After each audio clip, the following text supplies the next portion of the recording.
ہم سے بھی بتائیے گا، آپ نے اپنی تفسیر البیان کا جو دیباچہ ہے اس میں لکھا کہ قرآن اپنے موضوع کے لحاظ سے رسول اللہ صلی اللہ علیہ وسلم کی سرگزشت انذار ہے، یعنی جو کچھ آپ نے دعوت دی ہے اس کے جو مراحل ہیں اسی کی داستان اس میں رقم کر دی گئی ہے۔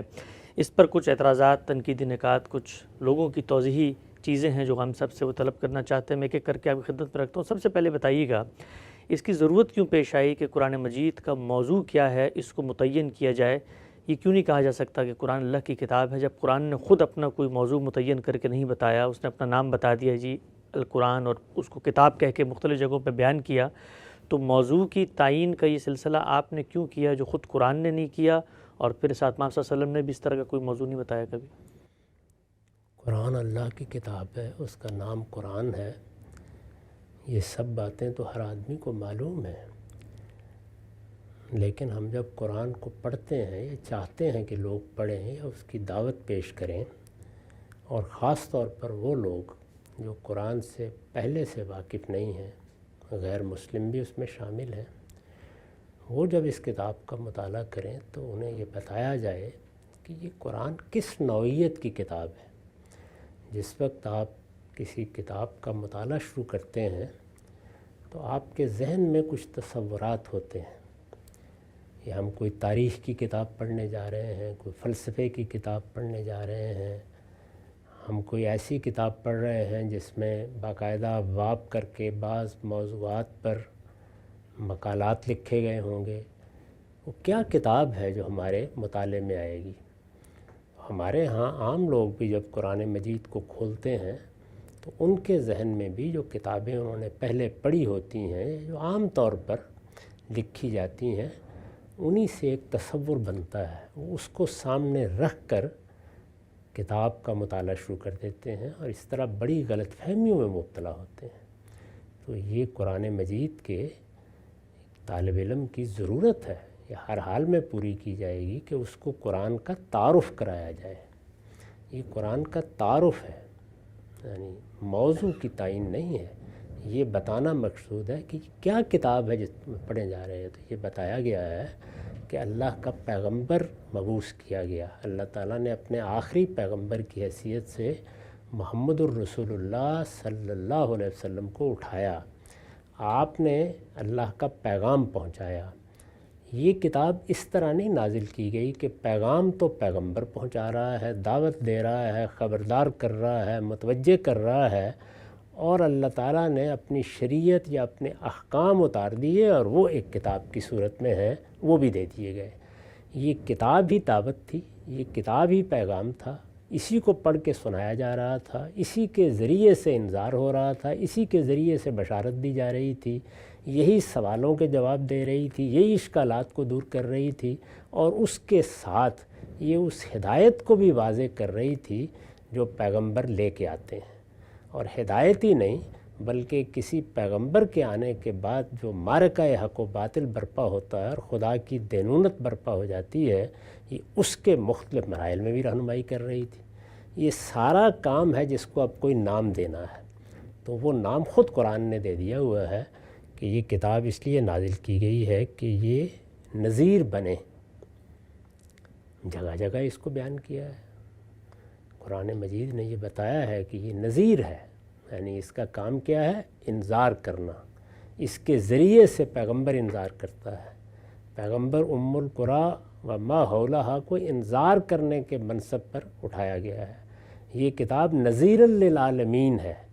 تو یہ ساری باتیں اس کتاب کے تعارف میں خود قرآن نے کہی ہیں کہ یہ انذار ہے، یہ نذیر ہے، یہ خبردار کر رہی ہے، یہ اس کتاب کا اصل کام ہے، یعنی یہ اصل میں کتاب انذار ہے۔ باقی جتنی چیزیں ہیں وہ اس کے تحت زیر بحث آتی ہیں، اس میں ہدایت بھی اس کے تحت زیر بحث آتی ہے، یعنی جب وہ انذار کرتی ہے، خبردار کرتی ہے، تو بتاتی ہے کہ تم غلطی کیا کر رہے ہو، بتاتی ہے کہ دین کا صحیح تصور کیا ہے، بتاتی ہے کہ جس پروردگار کی طرف سے خبردار کیا جا رہا ہے اس کی صفات کیا ہیں، اس کی توحید کے تقاضے کیا ہیں۔ اگر آخرت میں تم اس کے سامنے پیش ہو گئے تو جواب دہی کس لحاظ سے ہوگی۔ تو یہ سب چیزیں اس اصل مضمون کے تحت آتی ہیں، وہ بیان کرنا مقصود ہے، اور اس میں نے اپنی طرف سے کوئی بات نہیں کہی، صرف ایک فارسی ترکیب میں اس کو ادا کرنے کی صحیح کی ہے۔ اس کو کوئی شخص چاہے تو بہتر بھی کر سکتا ہے، وہی بات ہے جو قرآن مجید نے خود کہی کہ یہ نذیر للعالمین ہے، وہی میں نے بیان کر دی ہے۔ ٹھیک، اچھا سے نقطہ تو واضح ہوا، لیکن عام طور پہ جب میں کہتا ہوں کسی چیز کے بارے میں کہ اس میں فلاں کی زندگی کے مراحل بیان ہوئے، اور وہ جو بھی مرحلے ہوں اس کو آپ نے عنوان دیا جی انذار کی ایک داستان ہے یا انذار کی ایک رداد ہے، تو عام طور پہ ہوتا تھا کہ بھئی پہلے واقعہ ہوتا ہے پھر اس کو قلم بند کیا جاتا ہے، تب ہم یہ کہتے ہیں جی فلاں واقعے کی یہ سرگزشت ہے یا داستان ہے۔ لیکن قرآن مجید میں تو ایسے نہیں ہوا، وہاں پر تو ساتھ ساتھ بات ہو رہی ہے، ساتھ ساتھ وہ کارروائی خارج میں ہو رہی ہے، اور ساتھ ساتھ نازل ہو کے اس میں لکھ رہا ہے۔ تو سوال یہ پوچھا گیا ہے کہ عام طور پہ پہلے واقعہ ہوتا ہے پھر قلم بند کیا جاتا ہے سرگزشت میں، تو یہاں تو وہ کام نہیں ہوا۔ یہ تو کوئی لازمی چیز نہیں ہے، یعنی سرگزشت تو میں اپنی ساتھ ساتھ بھی لکھ سکتا ہوں، اور اپنی زندگی کے بعد کوئی دوسرا آدمی بھی لکھ سکتا ہے، اور میں بھی اپنی زندگی کے آخر میں قلم بند کر سکتا ہوں، اور روزانہ کی ڈائری کی صورت میں بھی تحریر کر سکتا ہوں۔ یعنی یہاں بھی یہی ہوا ہے کہ اللہ تعالیٰ ایک سورہ اتارتے ہیں، اس کے ذریعے سے خطاب کرتے ہیں۔ پھر میں یہ عرض کر دوں کہ زندگی کی سرگزشت نہیں ہے، اس انذار کی سرگزشت ہے جو اللہ تعالیٰ کی طرف سے کیا گیا، اس کی پوری داستان اس میں آ گئی ہے، ایک ترتیب کے ساتھ کیا بات کہی گئی، کب کہی گئی، اس کا جواب کیا دیا گیا، رد عمل کیا ہوا، سوالات کیا ہوئے، اشکالات کیا پیش آئے، وہ سب کچھ وہاں زیر بحث ہے۔ یعنی عملاً جو کچھ ہوا ہے اسی کو جمع کر دیا گیا ہے۔ ایک تو یہ نا کہ جو کچھ ہوا بعد والوں نے یہ لکھا کہ یہ ہوا تھا، وہ جو کچھ ہوا ہے اسی کو جمع کر دیا گیا۔ اس کے لیے میں نے یہ ایک تعبیر اختیار کی ہے، بات وہی ہے جو خود قرآن نے کہی ہے۔ یعنی میں یہ بھی کہہ سکتا تھا کہ قرآن نذیر ہے۔ ٹھیک، نقطہ واضح ہوا، آگے بڑھاتے ہیں سلسلہ گفتگو کو۔ اچھا ہم سے بھی بتائیے گا کہ جس وقت آپ بتاتے ہیں جی اپنے مضمون کے لحاظ سے، یعنی یہ مرکزی پلاٹ ہے اس کتاب کا جس کے ارد گرد ساری باتیں، ہدایت بھی دی جا رہی ہے، تنبیہ بھی کی جا رہی ہے، بشارت بھی جاری ہے، مقصود یہ ہے اس کا، اس پر اعتراض یہ کیا جاتا ہے کہ جب آپ قرآن مجید کے موضوع سے متعلق کر دیتے ہیں اس کی دیگر ہدایات کو بھی، تو اس کا ایک نتیجہ مرتب ہوتا ہے، اور نتیجہ یہ ہے کہ آپ اب ہر حکم کو، ہر آیت کو جو کچھ قرآن مجید میں زیر بحث آ رہی ہے اس پس منظر میں رکھ کے دیکھیں گے کہ یہ کس مرحلے کی آیت ہے، یہ کس مرحلے کی ہدایت ہے، یہ اپنے موضوع سے کیسے متعلق ہوتی ہے، تو اس سے وہ پوری کی پوری جو آفاقیت ہے وہ محدود ہو کر گویا کہ شان نزول کی پابند ہو جاتی ہے کہ بھئی یہ کون مخاطبین ہیں، جبکہ قرآن مجید کے بارے میں ہم تو جانتے ہیں کہ وہ قیامت تک کی ایک حتمی ہدایت اور آخری حجت لے کے آیا ہے۔ تو یہ جو تصور ہے کہ آپ ایک موضوع متعین کرتے ہیں، مرکزی مضمون متعین کرتے ہیں، پھر اس کے تحت آیتوں کو دیکھتے ہیں تو اس سے جو اس کی آفاقیت ہے وہ مجروح ہوتی ہے۔ یہ ایک الگ بات ہے کہ ہم کیسے دیکھتے ہیں، لیکن ہماری جتنی تفسیر کی روایت ہے اس میں قرآن کو کیسے دیکھا جاتا ہے، آپ کوئی تفسیر اٹھا کر دیکھ لیں، آپ کشاف کو اٹھا لیں، رازی کو اٹھا لیں، اب ابن کثیر کو اٹھا لیں، سب یہی بتا رہے ہیں کہ یہ آیات کس پس منظر میں آئی ہیں، ان کی شان نزول کیا تھی، کیا واقعات ہو رہے تھے، ان میں کس موقع پر یہ بات کہی گئی، یہاں تک کہ آپ کو اصول فقہ میں یہ قاعدہ قائم کرنا پڑا کہ یہاں عموم کا اعتبار نہیں ہوگا، عموم کا اعتبار ہوگا، یہاں پر اس خصوص کا اعتبار نہیں ہوگا جس میں کوئی چیز آئی ہے، بتانا پڑا نا۔ تو کس جگہ پہ آئی ہے، کس جگہ پہ آئی، اس کا مورد کیا ہے، اس کا خصوص کیا ہے، موقع بیان کیا ہے، سب بیان کرتے ہیں، ایسے ہی ہم بھی بیان کرتے ہیں۔ اس میں جب کوئی بات واضح ہو جاتی ہے تو پھر یہ سوال پیدا ہوتا ہے کہ کیا کوئی وقتی تدبیر تھی جو بتائی گئی، اگر احکام سے متعلق ہے، کوئی خصوصی حکم تھا، یا یہ کوئی آفاقی یا ابدی ہدایت ہے جو اللہ تعالیٰ نے قیامت تک کے لیے دے دی، سب باتیں ایسے ہی سارا مسلمانوں کا علم اسی طرح واضح کرتا ہے۔ یعنی اس کا اس سے کوئی تعلق نہیں ہے کہ آپ نے واضح کرنے کے لیے طریقہ کیا اختیار کیا، آپ نے روایت بیان کر دی، آپ نے شان نزول کا کوئی قصہ بیان کر دیا، آپ نے یہ بتا دیا کہ یہ آیات تو اصل میں فلاں قریش کے سردار کے حق میں اتری ہیں یا اس کے خلاف اتری ہیں، یہ سب باتیں سب بیان کرتے ہیں، کون بیان نہیں کرتا۔ مثال کے طور پر مولانا سید ابو اللہ صاحب مودودی جب تعارف لکھتے ہیں تو وہ بتاتے ہیں کہ یہ سوالات زیر بحث ہیں، یہ پس منظر ہے، یہ احد کا معاملہ ہو رہا ہے، یہ بدر کا معاملہ ہو رہا ہے، کون سا قرآن کا ایسا حصہ ہے جس کو آپ ان واقعات سے، حالات سے، احوال سے غیر متعلق کر کے بیان کرتے ہیں، یہ کوئی نئی چیز نہیں۔ اچھا ہم صاحب نے مسلمانوں کے علم کی طرف اشارہ کیا، مسلمانوں کا علم تو قرآن مجید کی آیات کے بارے میں خود جو قاعدہ آپ نے بیان کیا کہ خصوص میں بھی آئی ہو تب بھی اس سے عموم مراد لیا جائے گا. آیت کو ایک مثال لے لیتے ہیں, واضح ہو جائے گا اطلاق اپنا آ کر. مثلا فَاسْأَلُوا أَهْلَ الذِّكْرِ إِن كُنتُمْ لَا تَعْلَمُونَ ہے, تو اب وہ تو یہ بیان کریں گے کہ کیا خاص پس منظر میں ہے, لیکن ہم اس سے ایک مثال کے طور پہ عام کلیہ قاعدہ نکالیں گے. تو مسلمانوں کا علم تو اس کو اس سے پابند نہیں کرتا کہ جی آیت کے پس منظر میں یا سیاق جس میں آئی ہے اسی میں دیکھنا, وہ تو وہاں سے عمومی چیزیں نکالتا ہے. لبرال عموم لفظ لال خصوص المورد, یہ ایک قاعدہ ہے کہ ہر جگہ اس کا اطلاق کیا جا سکتا ہے. تو ہم بھی اس کو بیان کریں گے, ہم بھی بتائیں گے کہ یہاں بات وہیں رہ گئی ہے, یہاں پر وہ ایک آفاقی اصول بن گئی ہے, یہاں پر وہ ایک ابدی ہدایت بن گئی ہے. یہ ہر آدمی بیان کرتا ہے. مسلمانوں کا پورا علم تفسیر ایسے ہی دیکھتا ہے. اب اختلاف کہاں ہو جائے گا؟ کسی جگہ آپ کہیں گے کہ یہاں ہم الفاظ کے عموم کا اعتبار کر کے اس کو سیاق و سباق سے بالکل الگ رکھ کے اس سے ایک مطلب لینے کا حق رکھتے ہیں. ممکن ہے کہ ہم اس پر اعتراض کریں کہ نہیں, یہاں الفاظ اس کی اجازت نہیں دیتے. تو یہ تو بحث ہوئی نا, اختلاف ہو گیا.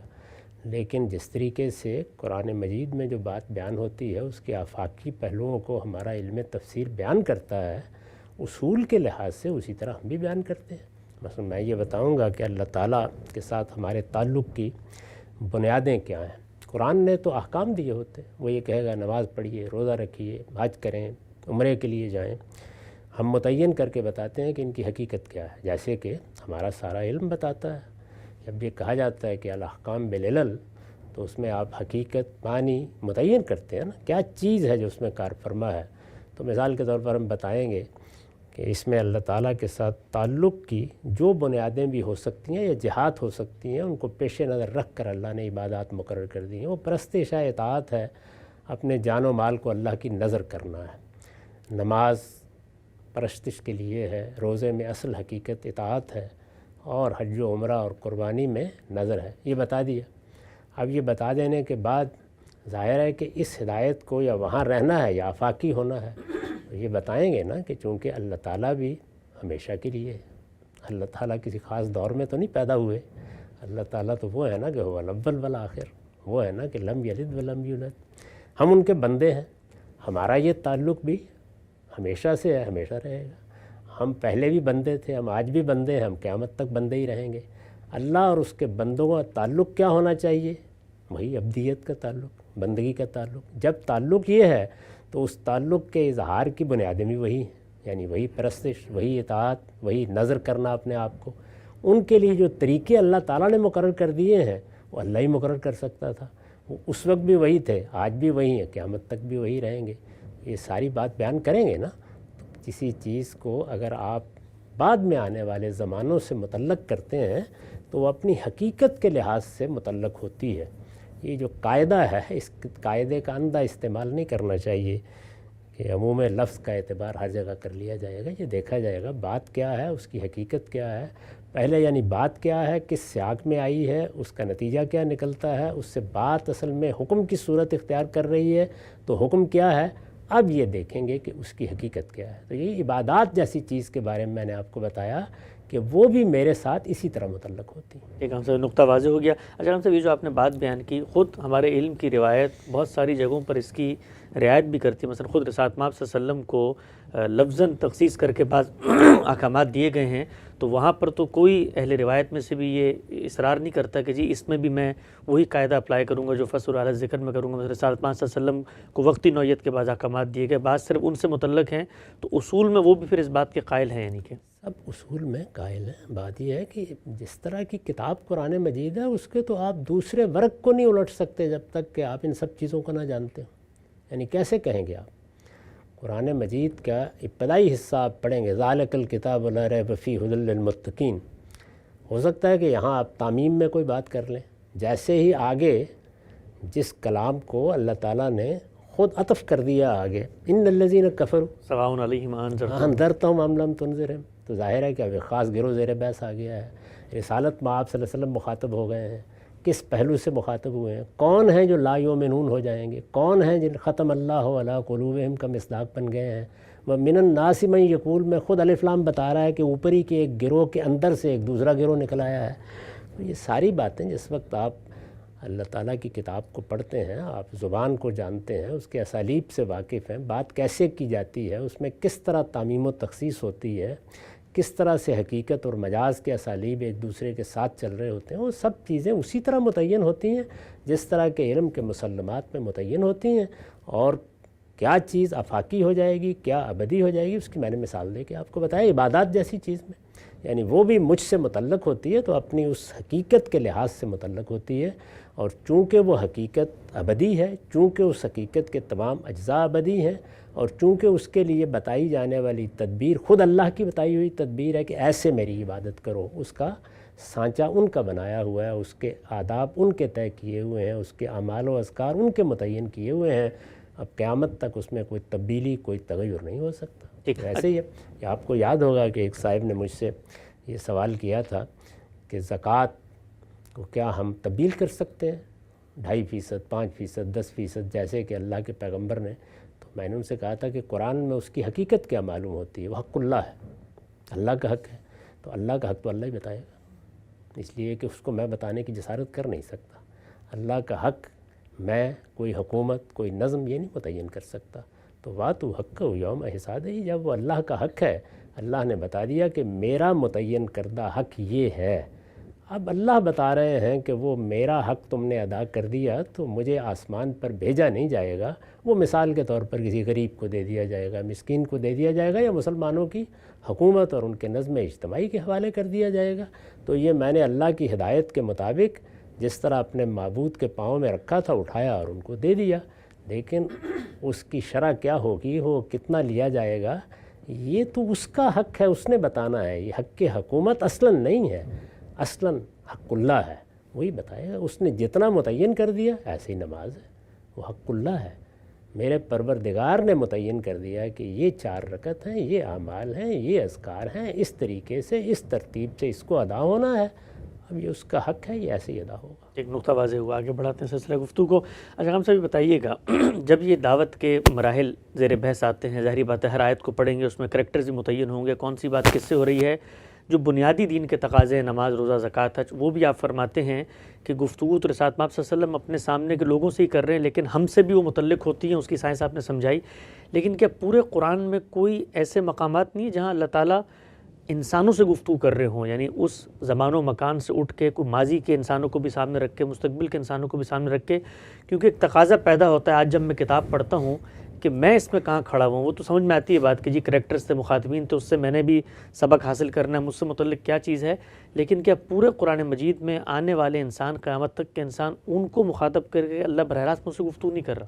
یہ ہو ہی نہیں سکتی، آپ کر کے دکھائیے، یعنی گفتگو کریں گے، گفتگو کرتے وقت کوئی مخاطبین ہوں گے، یعنی سے گفتگو ہو رہی ہوگی تو انہی کو پوری انسانیت کا نمائندہ سمجھ کر گفتگو کرنی ہوگی، انہی سے بات کرنی ہوگی، پہلے ان سے ہوگی، پھر وہ پوری انسانیت بھی ہو سکتی ہے، ماضی کے سب انسانوں سے بھی ہو سکتی ہے، وہ مستقبل کا کوئی پیغام بھی ہو سکتا ہے، لیکن وہ کی تو انہی لوگوں سے جائے گی جن سے کی جا رہی ہے۔ تو قرآن کے مخاطبین یا مشرکین عرب ہیں، یا اہل کتاب ہیں، یا ان میں سے جو لوگ ایمان لائے ہیں وہ ہیں، اللہ کا پیغمبر ہے، پیغمبر کے اہل بیت ہیں، اس لیے کہ ان کے ساتھ بھی کچھ معاملات ہوئے ہیں، تو مخاطب تو لوگ ہوں گے۔ یعنی وہ کون سی سورہ ہے جس میں ہمارے مفسرین یہ بتاتے نہیں ہیں کہ یہاں کیا معاملہ زیر بحث ہے؟ اب سورہ آل عمران میں کیا یہ بتایا نہیں جائے گا کہ جنگ احد ہے، اس میں یہ صورتحال پیش آ گئی ہے، وہاں مسلمانوں کو اس طرح ہزیمت اٹھانی پڑی ہے، اس پر یہ سوالات پیدا ہو گئے ہیں، اب اللہ تعالیٰ اس پر ایک خطبہ ارشاد فرما رہے ہیں۔ میں مثال دے رہا ہوں اسی طرح سے، ایسے ہی سورہ انفال میں کیا بدر کے واقعات، رسول اللہ کیسے نکلے، پہلے ہی پیراگراف میں جب اللہ تعالیٰ یہ فرما دیں گے کہ جب اللہ تم کو نکال رہا تھا تو کس کو نکال رہا تھا؟ تو قرآن مجید کا یہ اسلوب نہیں ہے، اس لیے یہ بتانا ضروری ہوا کہ یہ ایک پیغمبر کی سرگزشت انذار ہے، یعنی ایک پیغمبر نے اپنی قوم کو انذار کیا ہے، وہ انذار ہے جس کو محفوظ کر دیا گیا ہے، ایک ترتیب دے دی گئی ہے، اور وہ اللہ تعالیٰ کی طرف سے نازل کی گئی کتاب کی صورت میں اب ہمارے پاس موجود ہے۔ اس میں ہر جگہ جب اس کو سمجھا جائے گا تو پہلے یہ متعین کیا جائے گا مخاطب کون ہے، بات کیا کی جا رہی ہے، کس سیاق میں کی جا رہی ہے۔ اب بات متعین ہو گئی، وہ بات بعد والے لوگوں کے ساتھ بھی متعلق ہوتی ہے، وہ اپنی حقیقت کے لحاظ سے متعلق ہوگی۔ ایک نقطہ واضح ہو گیا ہم سب. ایک پہلو بیان کیجیے گا، آپ نے کہا کہ قرآن مجید میں جو ہدایات بھی دی جاتی ہیں تک کہ شریعت بھی زیر بحث آتی ہے، وہ بھی اسی مرکزی جو مضمون ہے انذار کا، یاد دہانی کا، اسی پس منظر میں آتی ہے. میں دو چھوٹی چھوٹی مثالیں لے لیتا ہوں. مثلا قرآن مجید میں ایک جگہ سے کھولتا ہوں، وہاں قرآن مجید مجھے کہہ رہا ہے بھئی 2 بہنوں کو ایک نکاح میں جمع نہ کرو. اب یہ تو ایک خالصتاً اپلائیڈ ایک معاملے میں نکاح کے اندر ایک ہدایت دے دی، وہ جو پوری کی پوری گرینڈ اسکیم ہے انذار کی، اس سے اس کا کیا تعلق مثلا بن جاتا ہے؟ ابھی پڑھیے سورہ نساء کو، یعنی وہ کس سیاق میں آئی ہے، پوری سورہ کیا ہے، پوری سورہ کا موضوع کیا ہے، وہ کس طریقے سے اہل ایمان کو خطاب کر رہی ہے، وہ کیوں مخاطب ہو گئے ہیں. پھر اس کے بعد جو اس کے آدھے حصے اللہ تعالیٰ نے پھر اہل کتاب کی طرف رخ کیا ہے، پھر اس کے بعد آخر میں سوالوں کا جواب دیا ہے. تو ساری سورہ کو جب آپ سامنے رکھیں گے تو اس میں یہ ہدایات کس ذیل میں آئی ہیں بالکل واضح ہو جائے گا.